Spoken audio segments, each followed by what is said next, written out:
ये पोकेमोन की नई प्रॉब्लम ने मुझे सोचने पे मजबूर कर दिया है, क्या ये वही पोकेमोन एनिमे सीरीज है जिसको मैं बचपन में देखा करता था। क्योंकि वहां पर तो ऐसा प्रॉब्लम नहीं था, वहां पर तो सब कुछ चंगा था, लेकिन यहाँ पे सब कुछ खराब हो चुका है। मैं किसके बारे में बात कर रहा है बताएगा मैं तुम्हें, लेकिन ये प्रॉब्लम सिर्फ पोकेमोन होराइजन्स के साथ में नहीं है, बल्कि पोकेमोन जर्नीज एस किस्म के यूनिवर्स में भी ये सेम प्रॉब्लम थी। एंड में आते आते तो शुरू करते हैं, और ये प्रॉब्लम है वीक लेजेंडरी पोकेमोन की। जी हाँ, पहले लेजेंडरी पोकेमोन को हमको शो किया जाता था as a god entity, as a legend Pokemon, मतलब जो कभी कभी अपीयर होते थे, और अपीयर भी होते थे तो सबकी पेंट गीली हो जाती थी। लाइक जाइगेट का आतंक केलोस रीजन के अंदर, हो का मैजिक अपीयरेंस या फिर म्यूटू का खौफ, इन सब का हाई स्टेटस हुआ करता था। मतलब भाई ये सबसे टॉप ऑर्डर पे थे पोकेमोन वर्ल्ड में। लेकिन अभी कुछ समय से इन सारी चीजों का मजाक बना के रख दिया गया है। फॉर एग्जाम्पल पोकेमोन XYZ तक सब कुछ सही था, लेजेंडरी पोकेमोन को प्रॉपर रेस्पेक्ट मिल रही थी।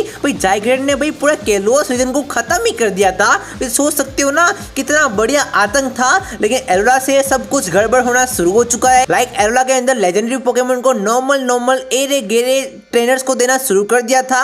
लाइक अपने ग्लेडियन को टाइप नल सिल्वेली को दे दिया था। भाई ये कैसे संभव है, ये लेजेंडरी पोकेमोन है। लेकिन फिर भी उस टाइम लेजेंडरी पोकेमोन की रेस्पेक्ट थी।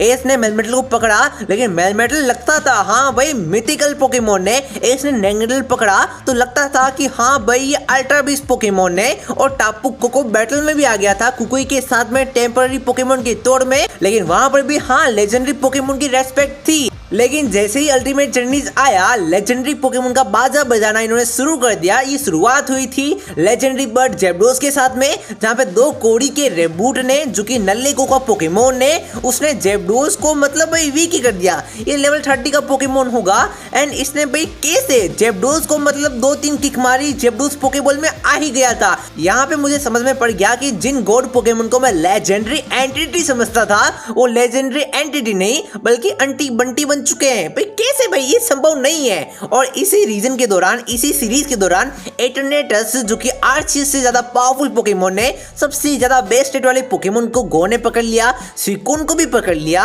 और यही नहीं रेजिली की रेजिड्रेको पोकेमोन को भी पकड़ लिया। यहाँ पे लेजेंडरी पोकेमोन का साफ साफ मजाक बनते हुए हमको दिखाया गया। और यही नहीं, सीरीज की एंड में आते आते म्यू को भी ऑलमोस्ट गो ने पकड़ ही लिया था। एंड म्यू से मुझे याद आया, म्यू पोकेमोन अपने कायोग्रे पोकेमोन में ट्रांसफॉर्म हुआ होता है, और इसी टाइम ग्रूकी, जो कि 2 कोड़ी वाला पोकेमोन ही है, भाई इसने कायोग्रे को एक अटैक में भाई भगा दिया। भाई समझ रहे हो ना, लेजेंडरी पोकेमोन की बेइज्जती देख रहे हो ना, अल्टीमेट जर्नीज के दौरान कितनी ज्यादा बढ़ गई थी। लेकिन इसी चीज को आगे बढ़ाया अपने श्री पोकेमोन होराइजन्स ने।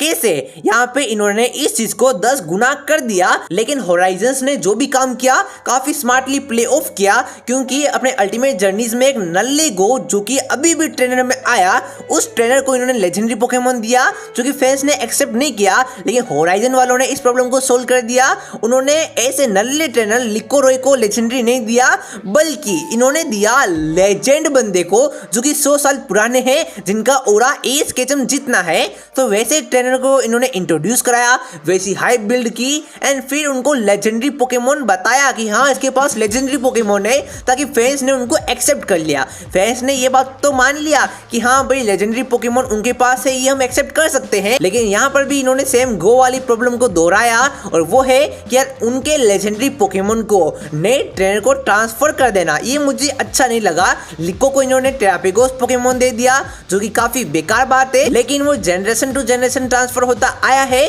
तो हम उसके बारे में कुछ बोल नहीं सकते। इन्होंने काफी स्मार्टली ऐसा प्लॉट हमारे सामने रखा कि हम मना ही नहीं कर सकते कि टेरापेगोस इसके पास क्यों जा रहा है, जाना ही चाहिए। तो इन्होंने यहाँ पे काफी स्मार्टली प्ले ऑफ कर दिया। लेकिन इस सीरीज ने 90% ऑफ टाइम लेजेंडरी पोकेमोन को सही से शो किया, सही से कैरी किया, उनकी गॉड लेवल एंटिटी को मेंटेन करने का ट्राई किया। लेकिन बस एक बार, बस एक एपिसोड में इन्होंने पूरी तरीके से हक दिया, और वो था एक एपिसोड जहाँ पे giant Rayquaza, I mean black Rayquaza आता है, जिसको फ्यूकोको पोकेमोन टपली मारकर दूर गिरा देता है।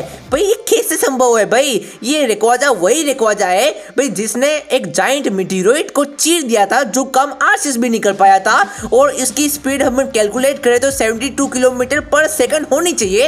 इतना फास्ट पोकेमोन एक फ्यूकोको पोकेमोन से कैसे हार सकता है, हारा नहीं दूर कैसे जा सकता है भाई। मुझे अभी तक समझ में नहीं आ रहा है। इस चीज को देखकर मेरा पारा हाई हो जाता है। इसी कारण की वजह से वो मोटी बिल्ली तेरे से ज्यादा फास्ट है, समझ रहा है ना। बस हाँ, होराइजन में यही प्रॉब्लम लगी, वो ना लेजेंडरी पोकेमोन को बैक स्टोरी देने में, उनकी पावर को शोकेस करने में ये काफी हद तक आगे रहता है। जो गलती अल्टीमेट जर्नीज ने की वो होराइजन्स ने नहीं की है, समझ रहे हो ना। लेजेंडरी पोकेमोन को शो किया लाइक एंटे अभी आखिरी एपिसोड में आया था। सारे राइजिंग बॉल टेकलर्स के पसीने छूट गए थे एंटे को रोकने के लिए, लेकिन वो उसको हरा नहीं पाए। ये होता है ओरा मेंटेन करना, समझ रहे हो ना। उन्होंने फिनोमिना का भी यूज किया लेकिन फिर भी एंटे को रोक नहीं पाए। यही था जो कि मैं चाहता था, लेकिन कभी कभी लेजेंडरी पोकेमोन को हल्के में ले लेते हैं। मैं बस यही चाहता हूँ कि लेजेंडरी पोकेमोन को हल्के में ना लिया जाए, उनके हाई स्टेटस को, गॉड एंटिटी को, उनके ओरा को, उनके सिग्मा अवतार को मेंटेन किया जाए। बस लेजेंडरी पोकेमोन के साथ में चूक नहीं होनी चाहिए, बिकॉज हम सारे ओजी फैंस को जाइग्रेट का आतंक याद है, हो का मैजिक अपीयरेंस याद है, म्यूटू का खौफ याद है यार। तो लेजेंडरी पोकेमोन को जैसे हम पहले देखते थे गॉड लाइक एंटिटी, वैसे मुझे देखना है, ना कि उनको खिलौने की तरह ट्रीट किया जाए, ना कि उनको नॉर्मल पोकेमोन की तरह ट्रीट किया जाए। मेरा यही रिक्वेस्ट है। तो तुम बताओ, क्या तुम मेरे पॉइंट ऑफ व्यू से अग्री करते हो? अगर हाँ तो बताओ क्यों, अगर ना तो भी बताओ क्यों। तब तक के लिए बाय बाय।